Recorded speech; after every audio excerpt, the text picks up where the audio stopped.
Sunlight streaming through wall-to-wall windows felt like knives stabbing into Alexander Drake's skull. He groaned and threw his arm over his eyes, trying to block out the aggressive brightness of his penthouse bedroom. Then his hand touched something warm and soft. Someone was in his bed. Alexander's eyes snapped open despite the pounding headache. He turned his head slowly, and his breath caught in his throat. Sophie Lynn lay beside him, her black hair spread across his pillow like silk, wearing one of his Oxford shirts with the sleeves rolled up multiple times to fit her small frame. Her delicate features were peaceful in sleep, and Alexander felt his heart do something complicated in his chest. Sophie was his executive assistant. The brilliant, organized woman who managed his impossible schedule with grace. The same woman who somehow tripped over her own feet at least once daily, spilled coffee on herself twice a week, and once accidentally stapled her sleeve to a quarterly report. The same woman he'd been trying very hard not to fall for over the past year. "Oh no," Alexander whispered, his mind racing. What had happened? The last thing he clearly remembered was the annual Drake Tech Innovation Gala, their celebration of another groundbreaking year in biomedical technology. There had been champagne. A lot of champagne. And Sophie in a stunning emerald dress that made her dark eyes shine. Everything after 10 p.m. was a complete blank. Sophie stirred beside him, her eyelids fluttering. When her eyes opened and focused on him, they went wide with shock. She sat up so abruptly she nearly tumbled out of bed, catching herself at the last second. "Mr. Drake," she gasped, clutching his shirt, tightly. How did we? "I don't know," Alexander said quickly, sitting up himself. He was shirtless, wearing only pajama pants, and he noticed with a sinking feeling that there was a distinct trail of clothing leading from the bedroom door to the bed. His jacket, her heels, his tie, her dress. Sophie followed his gaze and turned bright red. "Oh God. Oh God. This is a disaster. I'm going to be fired. Everyone's going to think I slept my way into my position. 2 years of hard work, gone. I'll have to move to another city. Maybe another country." "Sophie, breathe," Alexander interrupted, reaching out to steady her shoulders. The touch sent electricity through him that had nothing to do with whatever had happened last night. "You're not getting fired. We just need to figure out what happened." "What happened is I woke up in my boss's bed wearing his clothes," Sophie's voice rose an octave. "This is the worst professional disaster of my life, and I can't even remember it." Alexander grabbed his phone from the nightstand. "Let's check our phones. There might be photos or messages that explain things." Sophie's hands trembled as she reached for her small clutch purse on the dresser. She pulled out her phone, and Alexander watched her face cycle through shock, confusion, and something that looked almost like longing as she scrolled through notifications. Lucas cupped her face, his green eyes warm with absolute certainty. "Not for 1 second. I lost a company but gained you, our daughter, work that actually matters, and the knowledge that we helped bridge 2 worlds. All because I walked in on you half naked and then confessed to my best friend how attractive I found you," Rachel said, laughing. "Best accidental eavesdropping of my life," Lucas agreed. "Though technically, you were the one who walked into the wrong place at the wrong time. Or the right place at the right time," Rachel countered. "Depending on how you look at it." Inside their office, their team was already designing the diplomatic venue for First Contact, a building that would blend human creativity with Calathrian technology, a physical manifestation of partnership between worlds. As the sun set over Portland, painting the sky in shades that reminded them both of Zara's purple skin, Rachel and Lucas held each other. They'd started with an embarrassing moment and an overheard confession. They'd survived federal investigations and helped an alien escape. And now they were building a future that would welcome 2 worlds together. "I love you," Rachel whispered. "I love you too," Lucas replied. "Thank you for not running away that day. Thank you for staying." "Where else would I go?" Rachel smiled. You're my home. This work is my purpose. And that alien friend of ours just promised us the adventure of a lifetime. Their daughter kicked again, as if eager to meet the Calathrians herself. Somewhere in orbit, Zara's people were watching, preparing for the day when two civilizations would meet not as conquerors and conquered, but as partners building something extraordinary together. And it had all started because Rachel Morgan walked through the wrong door at the right moment, saw something she wasn't supposed to see, and confessed feelings she thought were secret. Sometimes the most embarrassing moments lead to the most beautiful futures. Before Alexander could say more, Sophie's phone buzzed with a message from HR requesting their presence Monday morning at 9 a.m. The reality of their situation crashed back down. "This is it," Sophie whispered. "My career is over." "No," Alexander said firmly. "We face this together. But first, there's something else. You mentioned purple light. Do you remember anything else about that?" Sophie frowned, concentrating. Then her eyes widened. "Oh my God. The lab. Your private lab. There was someone," she gasped. "Alexander, there was a woman. Her skin was purple. Actually purple. I thought I'd imagined it." Relief flooded through Alexander. "You didn't imagine it. Her name is Zara. She's an alien," Sophie finished, the memories flooding back. "She's from another planet. Kepler 442b. Her ship crashed 6 months ago and you've been protecting her while she helps you develop medical technology that could cure your sister's disease. And dozens of other diseases." "You remember," Alexander breathed. "I remember everything now," Sophie said, standing up and pacing. "We went to your lab after the balcony. You wanted to tell me the truth because you said you couldn't keep lying to me, couldn't keep pretending there was nothing between us when you were carrying this massive secret. Zara was there, and she told me about her mission to help Earth before her people retrieve her. And you promised to help protect her," Alexander added. "You said we'd face it together. That's the promise we made." Sophie turned to face him.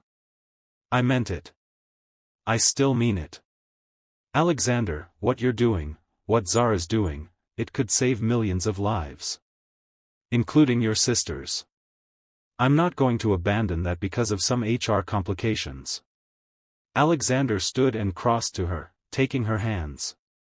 "Last night wasn't just about the alcohol lowering our inhibitions. It was about trust. I trusted you enough to show you Zara. You trusted me enough to believe in what we're doing.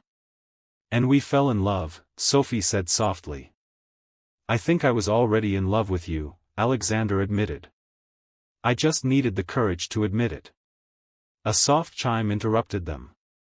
Alexander's private phone, the one only a handful of people had the number for, displayed a message: "I heard you both finally confessed your feelings. Congratulations. But we have a problem. Federal quantum scanners detected unusual signatures last night during the gala. They're investigating. We need to talk. Zara. She's in danger," Sophie said immediately, reading the message. "Because of the gala. Because there were so many people and she couldn't completely mask her quantum signature. We need to see her," Alexander decided. "Now." They dressed quickly, Sophie borrowing clothes from Alexander's sister's room. Isabella kept spare outfits at the penthouse. Within 30 minutes, they were driving to Alexander's private research facility on the city's outskirts. Zara met them in the concealed lab, her purple skin seeming to glow in the fluorescent lighting. Her amber eyes held worry. "I am sorry," Zara said in her melodic voice. "Last night, with so many humans in proximity, my ship's passive shielding couldn't compensate. I created a quantum fluctuation that their satellites detected." "How long do we have?" Alexander asked. "Days, perhaps a week before they triangulate this location." Sophie stepped forward. "Then we move you. Alexander has other properties. We can relocate the lab, move the research. You remember me, Zara said with surprise and warmth. I remember everything, Sophie confirmed. And I meant what I said last night. We're going to protect you. Zara smiled, an expression that transformed her alien features into something achingly human. You two are remarkable together. On my world, we have a saying, souls that promise together, prevail together. You have made promises to each other and to me. This bond will be tested. Over the next hours, they planned. Sophie's organizational brilliance shone as she coordinated logistics for moving Zara and the lab equipment to Alexander's remote mountain property. Her assistant's skills, knowing every detail of Alexander's holdings, his schedules, his resources, proved invaluable. You're incredible, Alexander said as Sophie finalized arrangements with a security team he trusted absolutely. I'm terrified, she admitted. But I'm also sure this is right. What we're doing matters more than my career, more than worrying about office gossip. Alexander pulled her close, kissing her forehead. After we secure Zara, we'll deal with HR together. Together, Sophie agreed, and this time when they kissed, it wasn't fueled by champagne or lowered inhibitions. It was clear-eyed choice, commitment made in daylight with full awareness of the risks. Zara watched them with approval. You have found something rare, partnership built on trust and shared purpose. Treasure it. Monday morning arrived too soon. Alexander and Sophie stood outside the HR office, hands linked. Whatever happens, I'm with you, Alexander promised. Barbara Chen, head of HR, greeted them with a stern expression. Mr. Drake, Ms. Flynn. Please sit. Before you begin, Alexander interrupted, I have an announcement. Effective immediately, Sophie Lin is being promoted to Vice President of Special Projects, reporting directly to the board rather than to me. This eliminates any power dynamic concerns regarding our relationship. Barbara blinked. Your relationship? Yes, Sophie said, finding her voice. Alexander and I are in a relationship. We wanted to be transparent about it and ensure there are no conflicts of interest. The promotion is based entirely on merit, Alexander added. Sophie has proven herself invaluable to this company. The new position comes with appropriate compensation and responsibilities that match her capabilities. Barbara studied them both for a long moment. I appreciate the transparency. And frankly, Ms. Lin, your performance reviews have been exceptional. If Mr. Drake believes you've earned this promotion through your work, I have no objections, she smiled slightly. Though I should note that half the office has been waiting for you two to figure this out for months. Relief flooded through Sophie. Really? Really, Barbara confirmed. Just keep it professional during work hours and there won't be any issues. They left the office holding hands, and Sophie laughed with pure joy. We did it. We actually did it. Told you we'd face it together, Alexander said, pulling her close for a kiss that was decidedly unprofessional but absolutely perfect.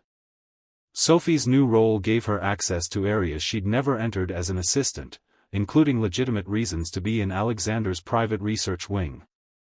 She coordinated the careful relocation of Zara's equipment, scheduled trusted contractors, and created cover stories that withstood scrutiny.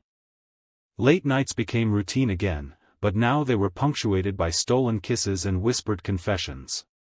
One evening, as they reviewed Zara's latest breakthrough in regenerative medicine, Alexander pulled Sophie into his lap. What are you doing? She laughed. Appreciating my brilliant girlfriend, he murmured against her neck. Your brilliant vice president, she corrected, gasping as his lips found sensitive spots. That too, he agreed, turning her to face him. Their kiss deepened, months of restrained desire finally unleashed. Alexander's hand slid under her blouse as Sophie's fingers worked at his shirt buttons. We shouldn't, she breathed. Zara could. Zara is in the secure lab, Alexander said. And I've wanted you for so long.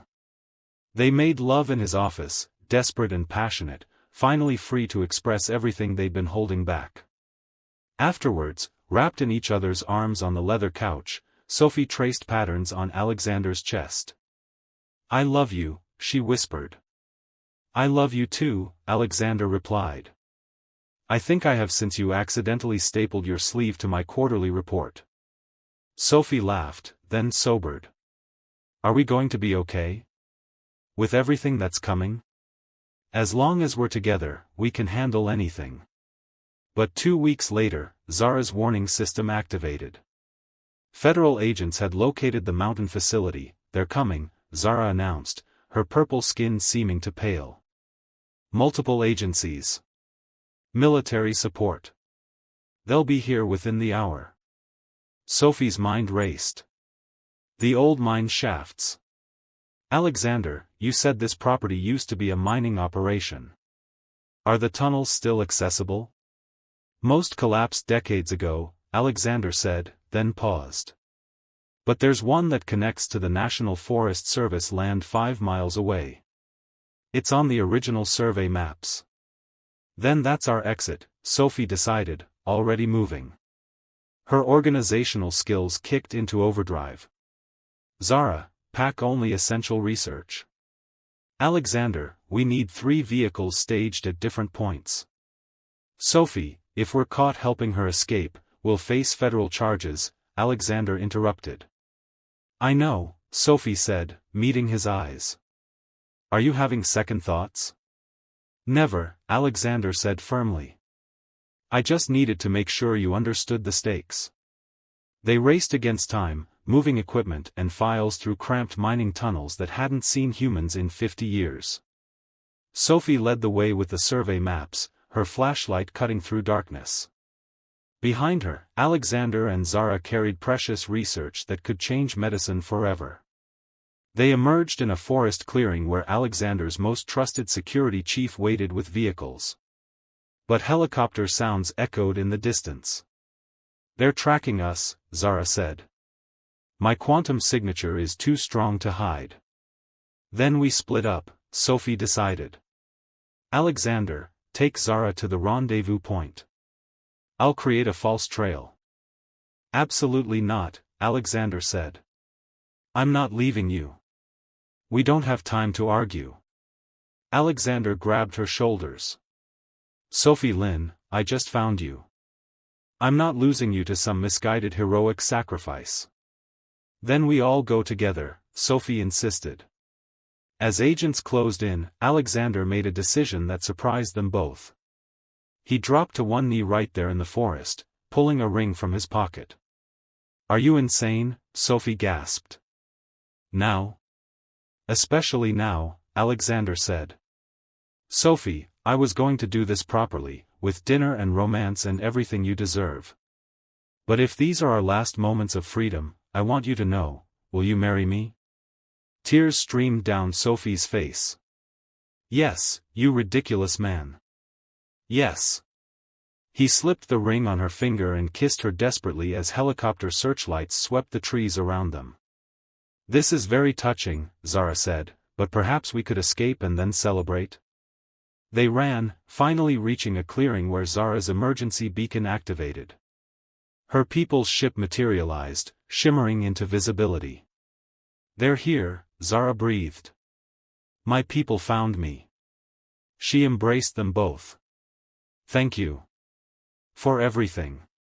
For love, for courage, for showing me humanity's best qualities." "Will we see you again?" Sophie asked. "When my people make formal contact, and we will, I'll ensure they know about the humans who risked everything for compassion." Zara's ship lifted off just as federal agents burst into the clearing. Alexander and Sophie stood hand in hand, watching it disappear. "We're about to be arrested," Sophie said. "Worth it," Alexander replied, squeezing her hand. But the investigation proved complicated. Without Zara or physical evidence of her presence, prosecutors struggled to build a case. Alexander's lawyers were exceptional. Months of legal battles followed, but eventually charges were dropped for lack of evidence. 1 year later, Sophie stood in the lab of the Drake Foundation for Biomedical Research, watching sunset paint the sky in shades that reminded her of Zara's purple skin. Her hand rested on her slightly rounded belly where their daughter grew. Alexander wrapped his arms around her from behind. Thinking about her? Always, Sophie replied. Wondering if she's watching. As if in answer, Sophie's phone chimed with an encrypted message using Zara's protocols. My dearest friends. I write from my home world, reunited with family because of your courage. My people have debated extensively about Earth. Because of you, because of your love, your sacrifice, your compassion, we've decided to initiate formal first contact within 18 months. Your foundation's work has been observed from orbit. You've used my research wisely, healing thousands. The Drake Foundation will serve as primary liaison when we arrive openly. Prepare yourselves, the future you built together is about to expand across the stars. Also, congratulations on your daughter. May she inherit her parents' courage and love. Forever grateful. Zara. Tears streamed down Sophie's face as she showed Alexander the message. They're really coming, Alexander marveled. As partners, because we chose love over fear. Because you found an alien and chose compassion, Sophie corrected. Because you trusted me with your biggest secret. Because you believed in me, Alexander countered. He kissed her softly. Have you thought about baby names? Aurora, Sophie said. It means dawn. A new beginning. Perfect. A dawn baby for a new era. Their daughter kicked as if agreeing. Around them, the foundation hummed with research that was saving lives daily. Alexander had sold Drake Tech and used the profits to establish this non-profit, free from corporate pressures. Sophie served as executive director, her organizational genius channeled into coordination that brought Zara's medical breakthroughs to the world. Do you ever regret it? Sophie asked. That forgotten night? Waking up not remembering how we got together? Alexander turned her to face him, his hands gentle on her face. Not for 1 second. Yes, we lost those memories. But we fell in love twice, once with inhibitions lowered by champagne, once with full awareness of the risks and consequences. How many people get to fall in love with the same person twice? Once in darkness, once in daylight, Sophie murmured. Exactly. And I'd choose you again every single time. Even though I'm still clumsy. I tripped over my own feet twice today. Alexander laughed. Especially because you're clumsy. It's adorable. Though please be careful with our daughter in there. Our daughter who'll grow up in a world where aliens are real and humanity reaches for the stars, Sophie said wonderingly. Our daughter who'll know that love and courage can change everything, Alexander added. They stood together as stars emerged in the darkening sky, holding each other and the life they'd created. Somewhere in orbit, Zara's people watched and prepared for first contact. Somewhere in the future, their daughter would grow up in a world transformed by her parents' choices. And it had all started with a forgotten night, champagne-blurred memories, and the courage to trust what their hearts knew even when their minds couldn't remember. Sometimes the universe erases your memory just so you can fall in love all over again, once without fear, once with full knowledge of the cost and the joy and the absolute certainty that some loves are worth any price. Alexander Drake and Sophie Lynn had paid that price gladly, and the reward was a future that stretched beyond the stars.